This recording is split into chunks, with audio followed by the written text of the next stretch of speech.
आइए सुनते हैं यशपाल की प्रसिद्ध कहानी कुत्ते की पूंछ। श्रीमती जी कई दिन से कह रही थी, उल्टी बयार फिल्म बहुत अच्छी है, चर्चा है, देख लेते तो अच्छा था।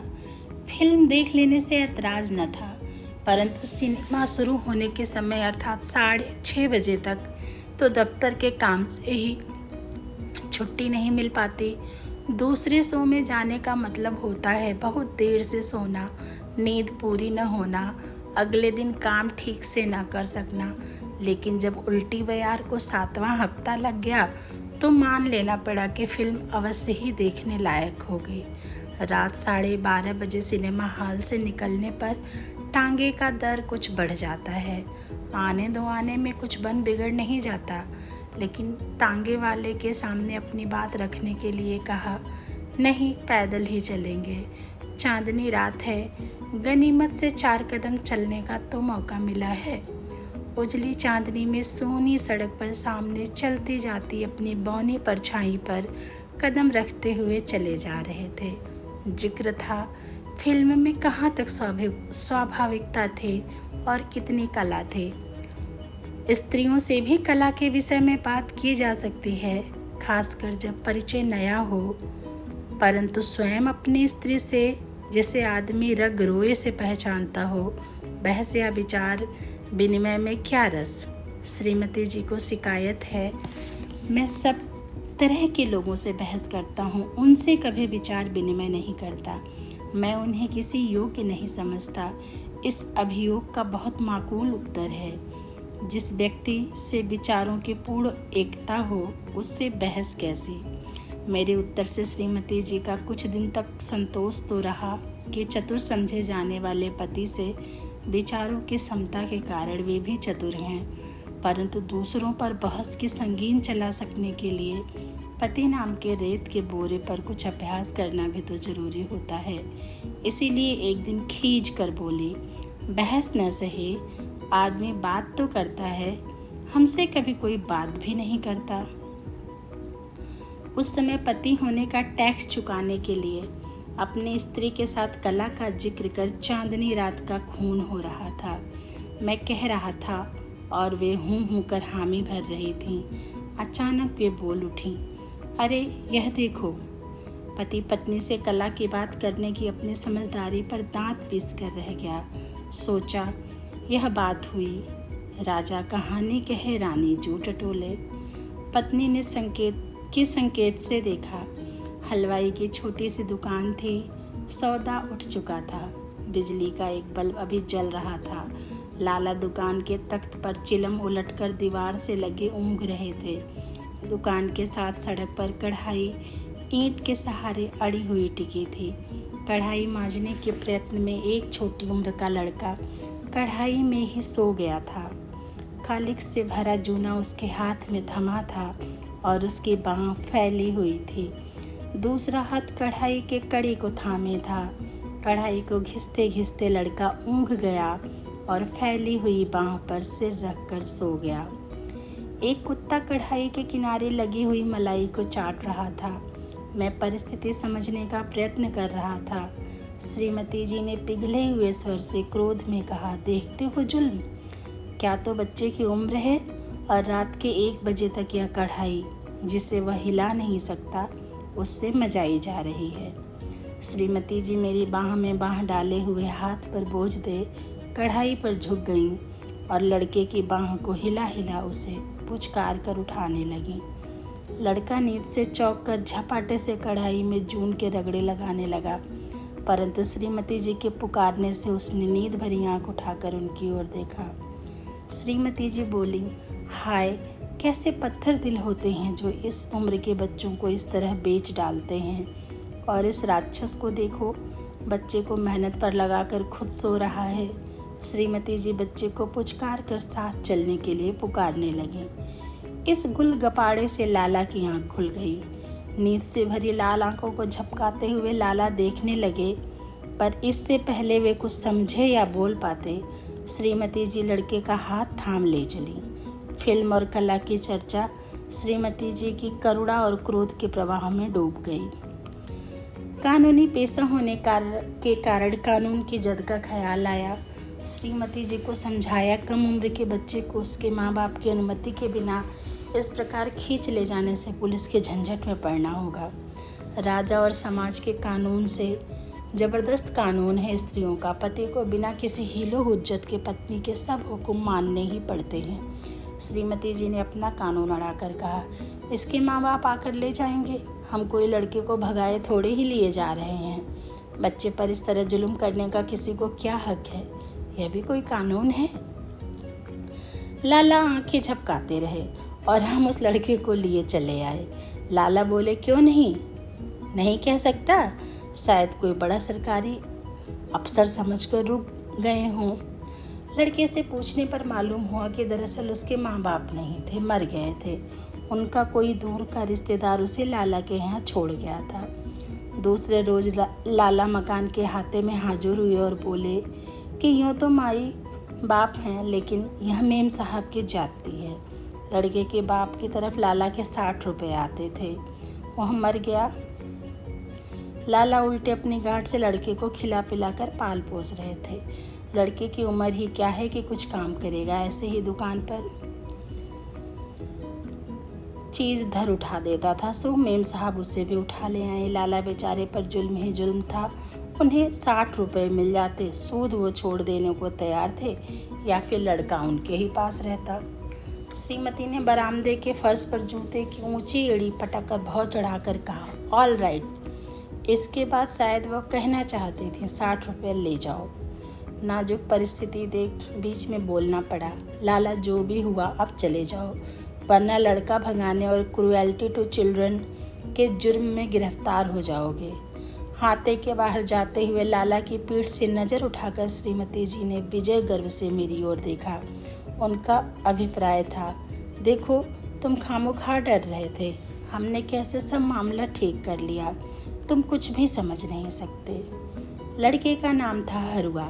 श्रीमती जी ने कहा, यह नाम ठीक नहीं है, नाम होना चाहिए हरीश। लड़के की कमर पर केवल एक अंगोछा मात्र था, शेष शरीर पर था मैल का आवरण। सिर के बाल गर्दन और कानों पर लटक रहे थे। हरीश के शरीर का मैल साबुन की झाग में घुल घुल कर बह गया। वह सांवला सलोना बालक निकल आया। दरबान के साथ सलून में भेजकर उसके बाल भी छटवा दिए गए। विशु के कपड़े भी हरीश के काम आ सकते थे, परंतु लड़कों में 4 बरस का अंतर काफ़ी होता है। खैर, हफ्ते भर में हरीश के लिए भी नेवी कट कॉलर के 3 कमीज और निकर सिल गए। उसकी असुविधा अनुभव करने पर भी उसे जुराब और जूता पहनना पड़ा। श्रीमती जी ने गंभीरता से कहा, उसके शरीर में भी वैसा ही रक्त मांस है जैसा कि और किसी के शरीर में। उनका अभिप्राय था अपने पेट के लड़के बिशु से, परंतु बिशु आखिर पुत्र तो मेरा भी था। श्रीमती जी ने कहा, इस लड़के के भी दिमाग है, यह भी मनुष्य का बच्चा है और इसे मनुष्य बनाना भी हमारा कर्तव्य है। हरीश कोई अच्छा काम कर देता तो प्रसन्नता के साथ वे मुझे सुनाती। लड़के में स्वाभाविक प्रतिभा है, यदि उसे अवसर मिले तो वह क्या नहीं कर सकेगा। हाँ, उस मजदूर का क्या नाम था जो अमेरिका का प्रेसिडेंट बन गया था? मौका मिले तो आदमी उन्नति क्यों नहीं कर सकता? 4 वर्ष के बच्चे में जो भी स्थिति का गर्व, श्रेणी विशिष्टता का भाव रहता है। विशु नीची स्थिति के बालक को अपने समान अधिकार जमाते देख अपनी माँ को उसके सिर पर हाथ फेरते देख और हरीश को अपनी संपत्ति का प्रयोग करते देख ईर्ष्या से खिन्न हो जाता। वह रोनी सूरत बनाकर होठ लटका लेता था। हरीश को मार बैठता। श्रीमती जी को विशु के व्यवहार से गरीबी और मनुष्यता का अपमान जान पड़ता। श्रीमती जी गंभीरता से विशु को अन्याय करने से रोकती। हरीश का साहस बढ़ाकर उसे अपने आप को किसी से कम न समझने का उपदेश देती। हरीश बात बात में सहमता, शक पकाता, पास बैठने के बजाय दूर रहता। उसकी आंखों में विशु के खिलौनों के लिए लोभ झलकता रहता। श्रीमती जी उसका साहस बढ़ाकर उसे विशु के साथ समानता के दर्जे पर लाने का प्रयत्न करती। कई दफ़े उन्होंने शिकायत की कि मेरे स्वर में हरीश के लिए विशु की तरह अपनापन क्यों नहीं आ पाता। श्रीमती जी की बहस में कानून का हवाला या जिरह उपयोगी नहीं हो सकती। इसीलिए चुप रह जाता। हरीश के प्रति सहानुभूति और उसे मनुष्य बनाने की इच्छा रखते हुए भी मैं श्रीमती जी को अपनी सद्भावना का विश्वास न दिला सका। हरीश के प्रति उनकी वत्सलता और प्रेम मेरी पहुंच से कुछ ऊंचा ही रहता। श्रीमती जी को शिकायत थी कि हरीश आकर अधिकार से उनके पास ज़रूरत की चीज़ के लिए क्यों जिद नहीं करता। उन्हें ख्याल था कि इन सब का कारण मेरा भय ही था। एक दिन बुद्धिमानी और गहरी सोच की बात करने के लिए उन्होंने सुना कर कहा, पुरुष सिद्धांत और तर्क की लंबी लंबी बातें कर सकते हैं, परंतु हृदय को खोलकर फैला देना उनके लिए कितना कठिन होता है। सोचा, श्रीमती जी को सहृदय होने की सफलता के लिए उन्हें अपने हृदय की विशालता का अनुभव करने के लिए मैं सहायता नहीं दे पाता हूँ, यही मेरा कसूर है। एक रियासत के मुकदमे में सोहराब जी का जूनियर बनकर केदारपुर जाना पड़ा। उम्र बढ़ जाने पर प्रणय का आकर्षण तो उतना तीव्र नहीं रहता, पर घर की याद जवानी से भी अधिक सताती है। कारण है शरीर का अभ्यास। समय और स्थान पर आवश्यकता की वस्तु का सहज मिल जाना घर से बाहर नहीं हो सकता, न निश्चिंतता की ढील का संतोष। केदारपुर में रुकना पड़ा 4 मास। औसत आमदनी से 2.5 गुना आमदनी के उत्साह ने सब असुविधाओं को परास्त कर दिया। घर से संबंध था केवल श्रीमती जी के पत्र द्वारा। कभी सप्ताह में 1 पत्र और कभी सप्ताह में 2। विशु को जुकाम हो जाने पर 1 सप्ताह में 4 पत्र भी आए। आरंभ के पत्रों में हरीश के जिक्र का 1 पैराग्राफ रहता था और दूसरे पैराग्राफ में भी उसकी थोड़ी बहुत चर्चा। सोचा था मेरी गैर हाजिरी में मेरी अनुदारता से मुक्ति पाकर लड़का तीव्र गति से मनुष्य बनने का अवसर पा जाएगा। कुछ पत्रों के बाद हरीश की खबरों की सरगर्मी कम हो गई। फिर शिकायतें मिली कि वह लिखने पढ़ने की ओर मन न लगाकर गली में मैले कुचले लड़कों के साथ खेलता रहता है। बाद में खबर आई कि वह कहना नहीं मानता है, स्वभाव का बहुत जिद्दी, बहुत डल, हर समय कुछ खाता रहना चाहता है। इसी से उसका हाजमा ठीक नहीं रहता। लौटकर बैठा ही था कि श्रीमती जी ने शिकायत की, सचमुच तुम बड़े अजीब आदमी हो। हम फिक्र में मरते रहे और तुमसे खत तक नहीं लिखा जा सकता था। ऐसी भी क्या बेपरवाही। यहाँ यह मुसीबत कि लड़के को खांसी हो गई। 3 बार डॉक्टर को बुलवाना पड़ता था। घर में सिर्फ 2 तो नौकर हैं, वे घर का काम करें या डॉक्टर को बुलाने जाएं। इस लड़के को देखो, हरीश की ओर संकेत करते हुए कहा। जरा डॉक्टर को बुलाने भेजा तो सुबह से दोपहर तक गलियों में खेलता फिरा और डॉक्टर का घर इसे नहीं मिला। डॉक्टर जमील को शहर में कौन नहीं जानता। हरीश विशु को गोद में लिए श्रीमती जी से सहमता हुआ मेरे समीप आना चाहता था। उस उम्र में भी आदमी इतना चालाक हो सकता है, या हरीश को विशु से इतना अधिक स्नेह हो गया था, या वह विशु को उठाए था कि उसे संभाले रहने पर उसे खाली खेलते रहने के कारण डांटना पड़ेगी। हरीश को देख श्रीमती जी ने कहा, अरे उसे खेलने क्यों नहीं देता? तुझे कई दफ़े तो कहा है कि गुसल खाने में गीले कपड़े पड़े हैं, उन्हें ऊपर सूखने डाला। हरीश महफिल से यूँ निकाले जाने के कारण अपनी कातर आंखों से पीछे की ओर देखता चला गया। कुछ ही देर में वह फिर आ हाजिर हुआ।